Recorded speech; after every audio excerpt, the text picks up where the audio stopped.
Hello, আসসালামু আলাইকুম। আপুরা ভাইয়ারা সবাই কেমন আছেন? শুভ সকাল।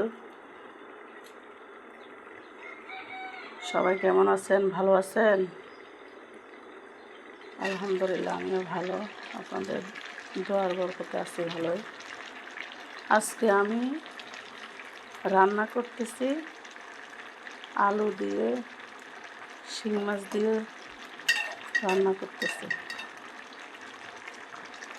শিং মাছের তরকারি ঝোল ঝোল রাখলে একটু ভালো হয়, ভালো লাগে খেতে, বুঝছেন?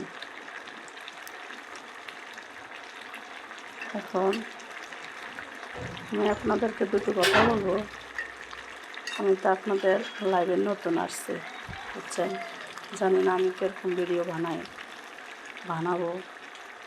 অথবা তো আপনাদের মতো সবার মতো আমি অত সুন্দর করে ভিডিও বানাতে পারবো না। যাই হোক, আস্তে আস্তে করতে করতে হয়তোই হয়ে যাবে। সবাই কিছু মনে করবেন না, বুঝছেন? আপনাদের কাছে আমার এটাই রিকোয়েস্ট। ওকে ভাই, ভিডিও